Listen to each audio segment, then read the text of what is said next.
سورة النساء آية نمبر 11. أعوذ بالله من الشيطان الرجيم. بسم الله الرحمن الرحيم. ولكم نصف ما ترك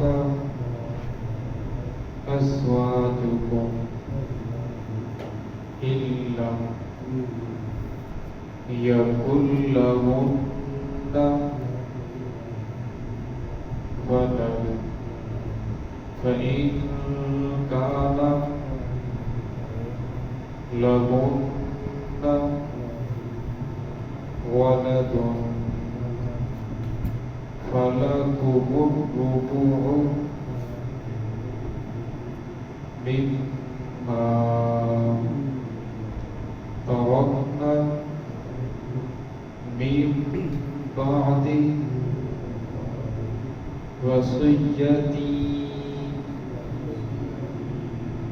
يوصين بها أو دين ولهم الربع مما تركتم إن لم يكن لكم ولد فإن كان لكم ولد فلهم الثمن مما تركتم من بعد وصية توصون بها أو دين وإن كان رجل يورث كلالة أو امرأة وله أخ أو أخت فلكل واحد منكم السدس فإن كانوا أكثر من ذلك فهم شركاء في الثلث من بعد وصية يوصى بها أو دين غير مضار وصية من الله والله عليم حكيم. سمع. بسم الله الرحمن الرحيم. ولكم نصف ما ترك أزواجكم إن لم يكن لهن ولد فإن كان لهن ولد فلكم الربع مما تركن من بعد وصية يوصين بها أو دين ولهن الربع مما تركتم إن لم يكن لكم ولد فإن كان فلهن الثمن مما تركتم من بعد وصية توصون بها أو دين وإن كان رجل يورث كلالة أو امرأة وله أخ أو أخت فلكل واحد منهما السدس فإن كانوا أكثر من ذلك فهم شركاء في الثلث من بعد وصية يوصى بها أو دين غير مضار وصية من الله والله عليم حليم وَلَكُمْ نِصْفُ مَا تَرَكَ اور تمہارے لیے نصف مال ہوگا، آدھا مال ہوگا، مَا تَرَكَ أَزْوَاجُكُمْ وہ جو چھوڑیں تمہاری بیویاں، إِن لَّمْ يَكُن لَّهُنَّ وَلَدٌ اگر نہ ہو ان کے لیے کوئی اولاد، فَإِن كَانَ لَكُنَّ وَلَدٌ پس اگر ہو ان کی کوئی اولاد، فَلَكُمُ الرُّبُعُ تو پھر تمہارے لیے چوتھا حصہ ہوگا، مِمَّا تَرَكْنَا وہ جو چھوڑ کر جائیں، من بعد وصیت یوصینا وصیتوں کو پورا کرنے کے بعد، بہا او دین اور قرض کو ادا کرنے کے بعد، وَلَهُنَّ الرُّبُعُ مِمَّا تَرَكْتُمْ اور ان عورتوں کے لیے ربع ہوگا، چوتھا حصہ ہوگا، مِمَّا تَرَكْتُمْ جو تم چھوڑ کر چلے گئے، إِن لَّمْ يَكُن لَّكُمْ وَلَدٌ اگر تمہاری اولاد نہیں ہے، فَإِن كَانَ لَكُمْ وَلَدٌ پس اگر تمہاری اولاد ہے، فَلَهُنَّ الثُّمُنُ تو پھر ان کے لیے آٹھواں حصہ ہوگا، مِمَّا تَرَكْتُمْ جو تم چھوڑ کر گئے، مِن بَعْدِ وَصِيَّةٍ تُوصُونَ بِهَا أَوْ دَيْنٍ وصیت کو پورا کرنے کے بعد اور قرض کو ادا کرنے کے بعد، وَإِن كَانَ رَجُلٌ يُورَثُ كَلَالَةً اور اگر ورثے والا جو وراثت چھوڑ کر گیا ہے وہ کلالہ ہو، جسے ہماری زبان میں اوترا کہا جاتا ہے، اب امرأۃ یا عورت ہو، وَلَهُ أَخٌ أَوْ أُخْتٌ اور اس کے لیے بھائی ہو اور بہن ہو، فَلِكُلِّ وَاحِدٍ مِّنْهُمَا السُّدُسُ تو پھر ان میں سے ہر ایک کے لیے چھٹا حصہ ہوگا،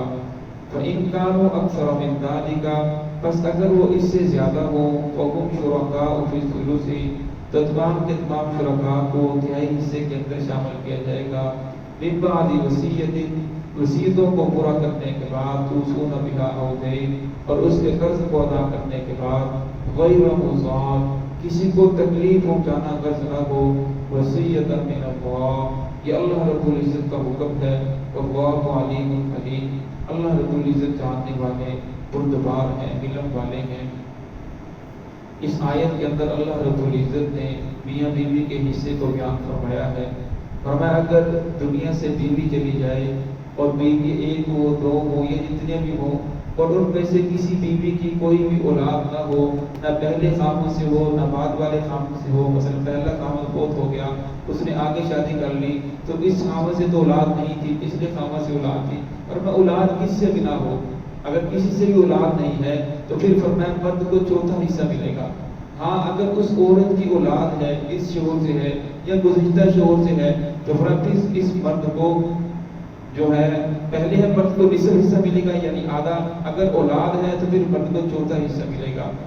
اور فرمایا کہ یہ جو ہے وصیتوں کو پورا کرنے کے بعد اور قرض کو ادا کرنے کے بعد، یعنی سب سے پہلے اسے کفن دفن کا انتظام کیا جائے گا، پھر قرض کو ادا کیا جائے گا، پھر وصیتوں کو پورا کیا جائے گا۔ اب وصیت کو جو پورا کیا جائے گا، کل بھی بات آئی تھی، وصیت کو تہائی حصے کے اندر یعنی جو تیسرا حصہ اس کے اندر وصیت کو پورا کیا جائے گا، مثلا اس نے 33 لاکھ چھوڑا ہے تو اس میں سے 11 لاکھ کے اندر اس کی وصیتوں کو ادا کیا جائے گا، باقی جو ہے اس کی وصیتوں کو نہیں بلکہ پورا 7 لاکھ اس کے ساتھ متعلق ہو جائے گا۔ آپ صلی اللہ علیہ وسلم کی حدیث ہے، فرمایا تم میں سے کون شخص ہے جو یہ چاہتا ہے کہ اس سے زیادہ اس کے جو ورثاء ہیں اس کے مال کے وارث بنیں؟ تو صحابہ نے فرمایا یا رسول اللہ ہم میں سے ہر ایک یہی چاہتا ہے کہ اپنے مال کے ہم ہی وارث بنیں۔ تو آپ صلی اللہ علیہ وسلم نے فرمایا تمہارا مال وہ ہے جو تم نے کھا لیا، پی لیا، پہن لیا اور اللہ رب العزت کے راستے کے اندر صدقہ کر دیا، فرمایا باقی جتنا بھی جمع کر رہے ہو یہ تمہارا نہیں بلکہ یہ تمہارے ورثاء کا ہے، اگر تم چاہتے ہو کہ ہماری ہی وراثت کے اندر مال رہے تو فرمایا پھر جو تم کھاؤ گے پیو گے پہنو گے وہ تمہارا ہوگا، یہ جو تم نے اللہ رب العالمین کے راستے کے اندر صدقہ کر دیا، مساجد پہ، مدارس پہ، غربا مساکین کو دے دیا، وہ تمہارا ہے۔ اصل قرآن پاک کی آیت ہے، یا ایھا الذین آمنوا قوا انفسکم واہلیکم نارا،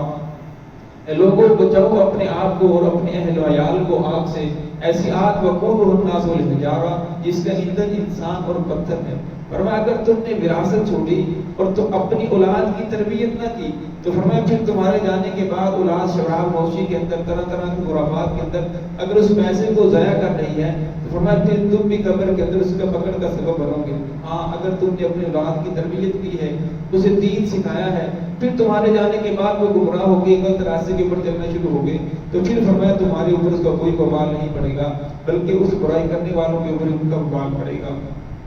تو یہاں اللہ رب العزت نے والا ان الرقوع مما ترکتم، آگے بھائی یہاں عورتوں کا بیان فرمایا، اور میں ان عورتوں کے لیے مما ترکتم جو تم چھوڑ کر چلے گئے، اور اگر تمہارے لیے اولاد نہیں ہے تو پھر عورتوں کو چوتھا حصہ ملے گا۔ ہاں اگر جو خاوند فوت ہوا، خاوند کی اولاد بھی ہے، پھر عورتوں کو، بیویوں کو 8واں حصہ ملے گا، ایک بیوی ہو، 2 ہو، 3 ہو، 4 ہو، اور میں 8ویں حصے کے اندر وہ تمام کے تمام شامل ہوں گی، وصیت کو پورا کرنے کے بعد اور قرض کو ادا کرنے کے بعد۔ وَإِنْ كَانَ الرَّجُلُ يُورَثُ كَلَالَةً، فرمایا اگر بننے والا کلالہ ہے، جسے ہماری زبان میں اوترا کہا جاتا ہے، جس کا نہ باپ ہو نہ اس کے بیٹے ہوں، یا نہ جس کے اصول ہو نہ جس کے فروع ہو، یا اس کے آگے نہ ہو نہ پیچھے کوئی ہو، ہاں اگر اس کے بہن بھائی موجود ہو، اسی طرح اگر کوئی عورت ہے تو اس کا بھی نہ کوئی بیٹیاں ہیں نہ اس کے والدین ہیں، تو فرمایا اس کا بھی بہن بھائی ہیں، فرمایا بہن بھائیوں کو چھوٹا حصہ ملے گا، 2 ہیں، 1 ہیں یا 2 ہیں، بِنْهُمُ السُّدُسُ، فرمایا ان میں سے ہر ایک کو چھٹا حصہ ملے گا۔ فَإِنْ كَانُوا أَكْثَرَ مِنْ ذَلِكَ فَهُمْ شُرَكَاءُ، فرمایا اگر اس کے بہن بھائی زیادہ ہیں تو فرمایا پھر ان تمام کے تمام کو تیسرا حصہ ملے گا، تیسرے حصے کے اندر وہ تمام کے تمام شامل ہوں گے۔ بِبَعْدِ وَصِيَّةٍ، وصیتوں کو پورا کرنے کے بعد، بِهَا أَوْ دَيْنٍ، اور قرض کو ادا کرنے کے بعد، غَيْرَ مُضَارٍ، فرمایا جب وراثت کو تقسیم کیا جائے تو کسی کو نقصان پہنچانا نہ ہو، کسی کو تکلیف پہنچانا نہ ہو، کسی کی دل آزاری کرنا نہ ہو، وصیۃ من اللہ، کیوں؟ کیونکہ یہ حصے اللہ رب العزت کی ذات نے مقرر کیے ہیں، فرمایا واللہ علیم حلیم، اللہ رب العزت جاننے والے ہیں، بردبار ہیں۔ اگر اللہ رب العزت کسی آدمی کو پکڑ نہیں رہے، اللہ رب العزت کی طرف سے ڈیل ہے، تو اسے یہ غلط سمجھنا چاہیے کہ میں حق پر ہوں، جو میں کر رہا ہوں مجھے کوئی پوچھنے والا نہیں ہے۔ اور اللہ رب العزت کی لاٹھی بڑی بے آواز ہے، جب اللہ رب العزت کی ذات پکڑتے ہیں، ایک نبات شرف بھی گلا شدید، اور اللہ کی پکڑ بڑی سخت ہے، جب اللہ رب العزت کسی کو پکڑتے ہیں تو اسے بچانے والا کوئی نہیں ہوتا۔ تو ہے کہ اللہ رب العزت ہم سب کو صراط مستقیم پہ چلنے کی توفیق عطا فرمائے۔ بسم اللہ۔